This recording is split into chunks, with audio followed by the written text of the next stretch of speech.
Selamat malam Bapak, Ibu, Saudara, dan anak-anak yang dikasihi Tuhan. Marilah pada malam hari ini kita akan bersama-sama mengadakan persekutuan doa di masa Advent Natal tahun 2020. Meskipun lewat online, kita percaya Tuhan hadir dalam persekutuan doa malam hari ini.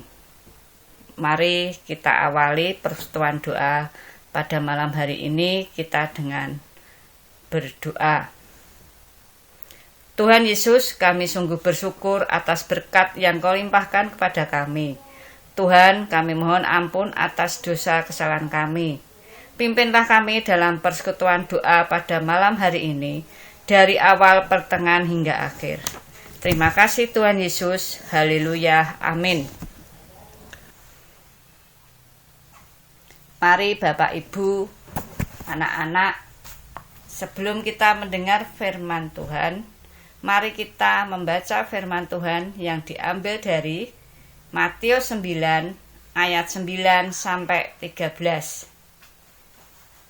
Matius 9 ayat 9 sampai 13. Matius pemungut cukai mengikut Yesus. Setelah Yesus pergi dari situ, ia melihat seorang yang bernama Matius duduk di rumah cukai. Lalu ia berkata kepadanya, "Ikutlah aku."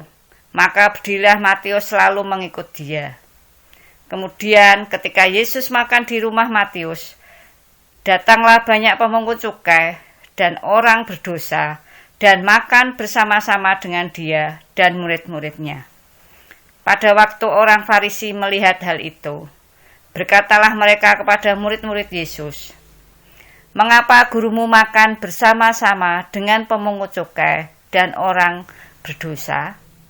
Yesus mendengarnya dan berkata, "Bukan orang sehat yang memerlukan tabib, tetapi orang sakit. Jadi pergilah dan pelajarilah arti firman ini. Yang ku kehendaki ialah belas kasihan dan bukan persembahan, karena aku datang bukan untuk memanggil orang benar, melainkan orang berdosa."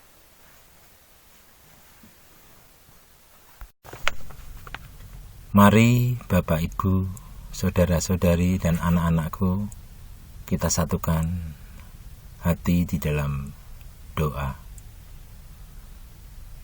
Tuhan kami yang bertahta di kerajaan surga mulia, Allah yang kami kenal di dalam nama Tuhan kami Yesus Kristus, kami bersyukur Tuhan untuk hari ini. Kami bersyukur atas penyertaan-Mu sepanjang pagi, siang, hingga malam hari ini. Kami juga bersyukur Tuhan, berterima kasih atas kesehatan yang boleh kami terima.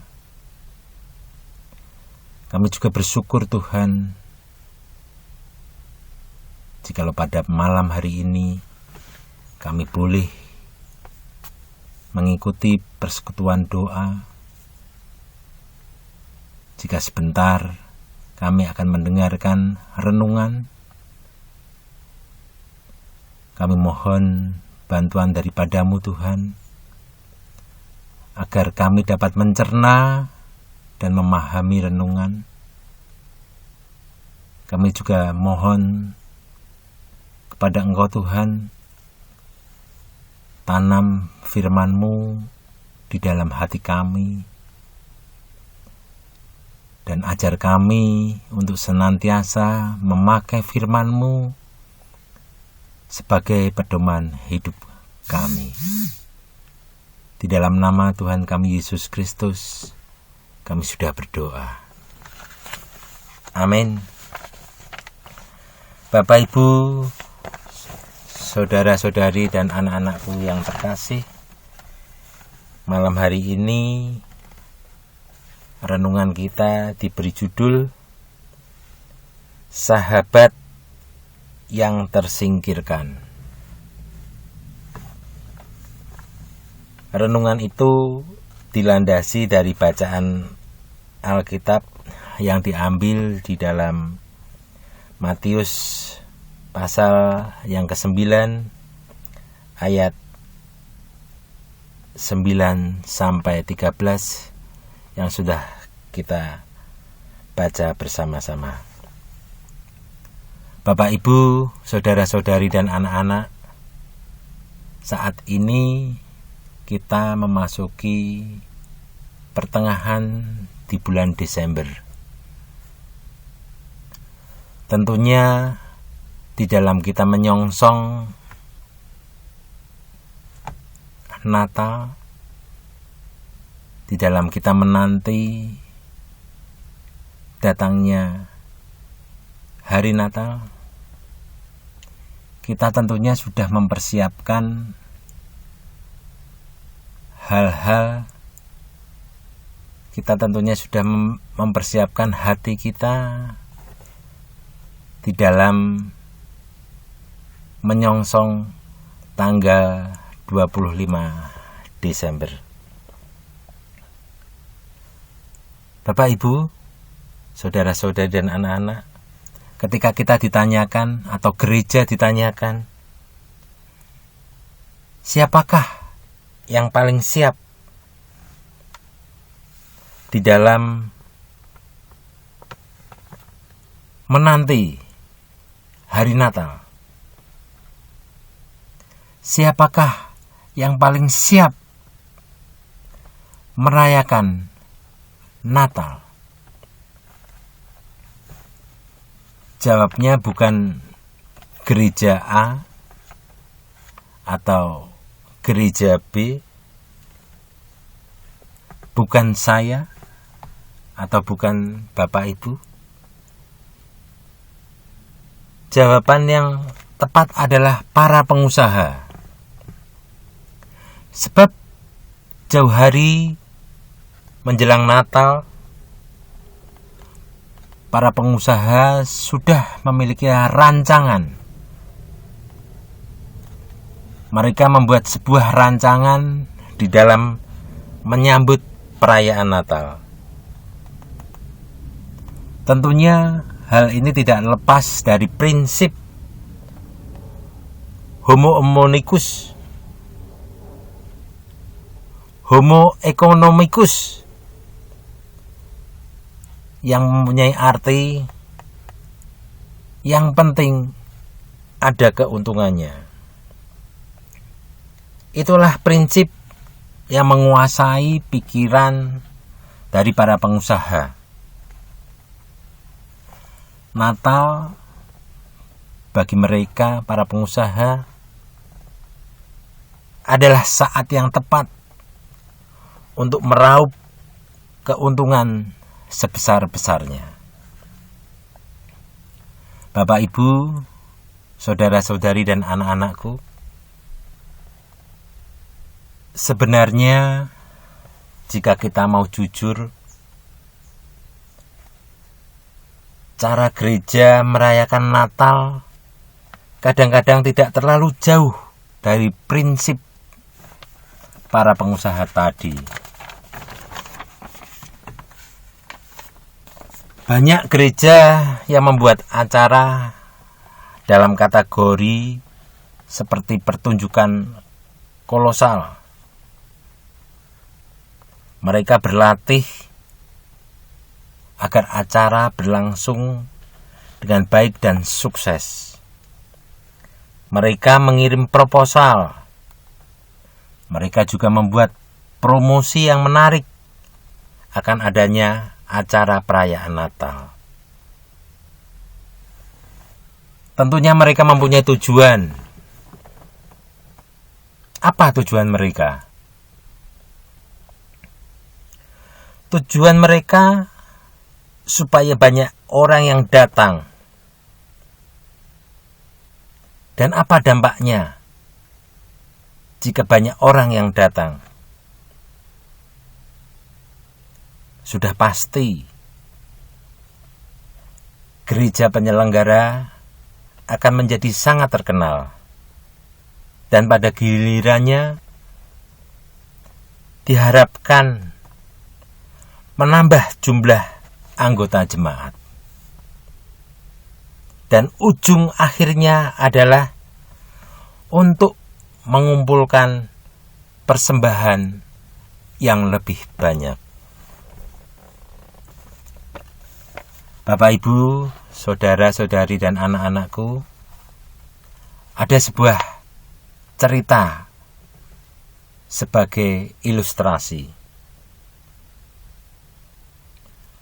Konon Yesus pernah datang ke dunia ini saat gereja tengah merayakan Natal. Yesus memilih salah satu gereja terbesar di sebuah kota. Ia amat bahagia ketika mengikuti ibadah yang dilakukan dengan penuh hikmat. Seusai ibadah, Yesus berdiri di pintu keluar, siap menantikan orang memberikan salam dan ucapan Natal kepada Yesus. Namun, tak seorang pun mendatangi Yesus, apalagi menyalaminya. Semua orang tampak terburu-buru untuk pulang.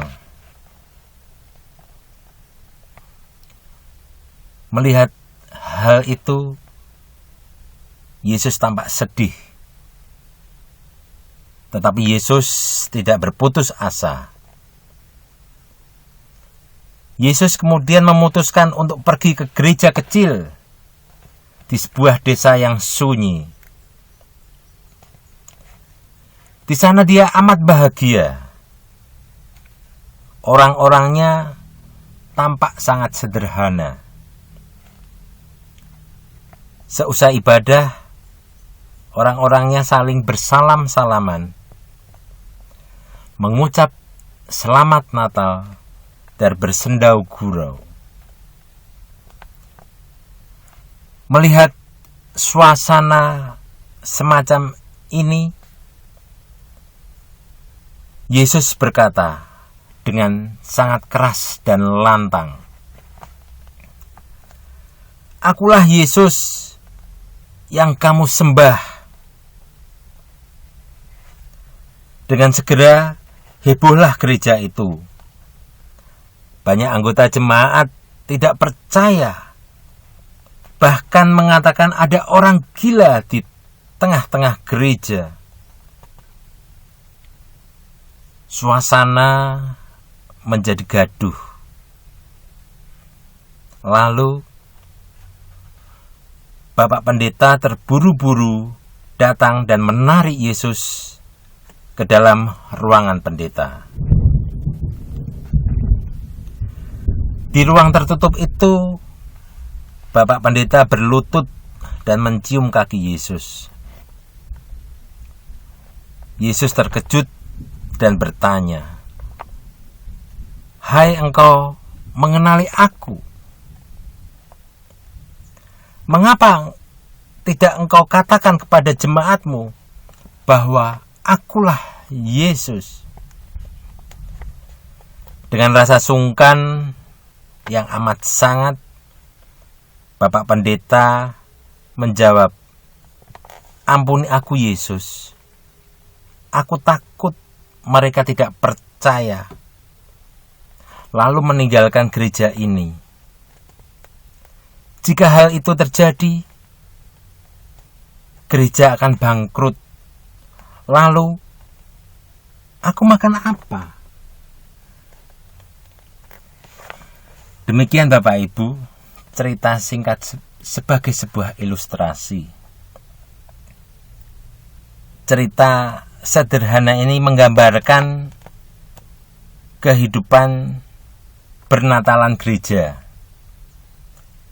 Bahkan kehidupan gereja itu sendiri. Mirip sekali dengan pengusaha di dalam gereja mencari keuntungan,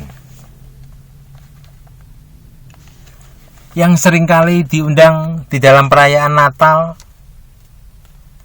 adalah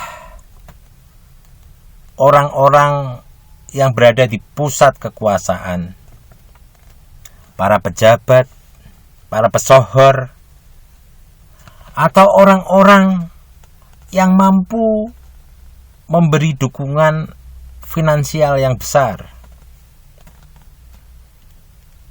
Mereka diberi tempat duduk yang paling terhormat. Dan untuk anggota jemaat biasa, dan mungkin jemaat tersebut tidak mampu atau kurang mampu, tidak mendapatkan perhatian yang cukup. Mau datang terserah, tidak datang juga bukan masalah. Bapak Ibu, saudara-saudari dan anak-anak, berita gembira di hari ini, firman Tuhan yang kita baca dengan jelas menyatakan apa tujuan Yesus datang. Di dalam Injil Matius yang kita baca tadi, Tuhan Yesus akan merengkuh orang berdosa. Kedatangan Tuhan Yesus untuk datang pada yang lemah dan yang terpinggirkan. Seperti di dalam ayat 13 disebutkan, Aku datang bukan untuk memanggil orang benar, melainkan orang berdosa. Itulah yang Yesus lakukan dalam karyanya di dunia ini. Digambarkan dalam cerita Alkitab, Yesus makan bersama dengan pemungut cukai dan orang berdosa. Makan bersama adalah tindakan persahabatan. Adakah yang mau makan bersama dengan pemungut cukai dan orang berdosa? Pemungut cukai dianggap sebagai pengkhianat karena bekerja untuk penjajah. Mereka adalah orang-orang yang disingkirkan dari kehidupan masyarakat dan agama. Namun, berita sungguh indah kita dengar hari ini. Yesus datang untuk orang yang sakit. Ia datang bukan untuk orang yang sehat. Ia datang untuk memberi hidup dan pengharapan bagi orang-orang sakit. Sungguh luar biasa. Bapak, Ibu, Saudara, Saudari, dan anak-anakku, sebagai pengikut Kristus, kita perlu belajar mengikuti apa yang dilakukan Tuhan Yesus. Kita belajar memberikan perhatian kepada orang-orang yang terpinggirkan. Natal adalah peristiwa yang mengingatkan kita untuk membuka diri juga bagi mereka yang tersingkirkan. Inilah saatnya kita merangkul semua orang, juga yang dianggap kurang berarti. Mungkin orang-orang itu ada di dalam rumah kita sendiri, seperti asisten rumah tangga, bisa juga di masyarakat sekitar kita, tetangga kita. Kita bisa hadir di tetangga kita yang kurang beruntung di dalam kehidupannya. Melalui Natal, Allah telah memberikan yang terbaik, Putra terkasih-Nya, untuk memberi hidup kepada manusia yang dianggap kurang berharga. Marilah kita membuang sikap egois kita. Natal bukan untuk saya, bukan untuk ketenaran saya, bukan untuk kekayaan saya. Sebaliknya, Natal berarti memberi apa yang saya miliki bagi mereka yang terpinggirkan. Apakah yang mau kita lakukan bagi mereka yang terpinggirkan? Jawabnya di hati Bapak, Ibu, saudara-saudari, dan anak-anakku masing-masing. Tuhan Yesus memberkati. Mari bersaat teduh sejenak.